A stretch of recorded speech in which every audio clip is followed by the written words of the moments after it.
everybody, Nate Lee here, and I'm going to show you how to land from the air. That's when you have your bow up in the air above the strings and you come down with power. And if you've tried this, chances are good that it came out like this a lot and just wasn't good. So I'm going to show you how to make it good. Now this is a topic we covered in my Fiddle Licks That Changed Everything online workshop. We had the first session just a few days ago. There's 2 more sessions and it's not too late for you to sign up. So go to the link down below and sign up for the class. You'll get video and audio recordings and a PDF workbook from the first class, and then you'll be able to attend the next 2 live as well. So you'll get all the same material as if you had been there live. Even if you can't make the next 2 workshops, you can still get all of that material.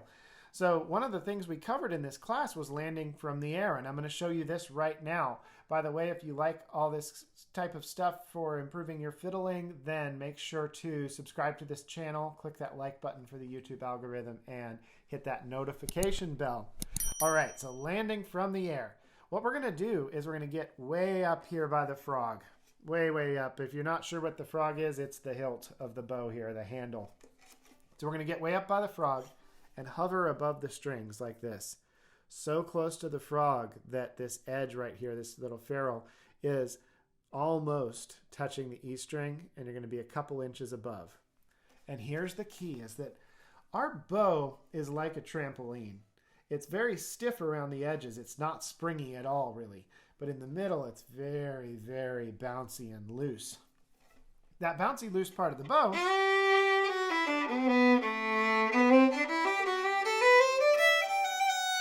is really nice for playing really pretty and smooth stuff because it absorbs shock well, but it is not great for landing from the air because it's going to bounce. Bouncy part of the bow, you can expect it to bounce. Now the edge here, this is the edge of the trampoline. It's very stiff. It's like a pogo stick. So when it lands, it might crunch on you, but it's not going to give you that nervous sounding sort of a bounce that can really ruin the beginning of a break. Now, Randy Howard used this to great effect on purpose. So listen to some Randy Howard and you can hear how that type of stuff is actually pretty cool in the right situation, but it's kind of rare you're going to find the right situation for that. But the right situation for this is going to come up in song after song after song. So we're going to be hovered above, right by the frog, hovered above the strings, and we're in the pogo stick part of the bow. Now this is great for landing, but it's not great for playing. Go ahead and get up there and try to play a song. If you do it just right, you can make it smooth.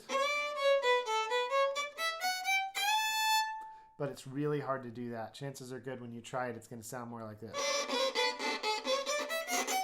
And that's because this part of the bow is very heavy. To make pretty tone, you actually have to be hovering a little bit with the bow, actually lifting it up, keeping it from being too heavy, or else you're going to get that sound. However, I still want you to land on this part of the bow, and here's what makes it work. Land right here on this part of the bow. You should be moving already in a down bow direction when you land. So you're here, you land right about there, and then as fast as you can, get out of there. Headed straight for the tip. It's like an airplane landing. You land and then you go really fast to the end of the runway and then stop. Come to a screeching halt before you run out of bow and end up with your bow under the strings or something. So you come in, you land, and get out of there fast. This may take a few tries to get down. As you make that movement, getting out of there fast, you can and should start to gradually add a little bit of pressure on the stick. That causes it to flex and puts a little more pressure on the bow. That's going to help smooth out bumps. If you don't do that, it gets kind of weak and weird as you get to this part of the bow. It might even start bouncing. But if you add that pressure gradually, then you get a nice, strong note. So spend some time trying that. If you have any questions, let me know. Drop them down in the comments. Or sign up for a private lesson with me. The link is down below. Sign up for a private lesson and I'll help you with this or anything you want help with. As always, make sure that you subscribe to this channel, click that like button for the YouTube algorithm, and hit that notification bell so you don't miss anything. And if you're watching on Facebook, make sure to follow this page and like and share. All right, everybody. See you in the next video.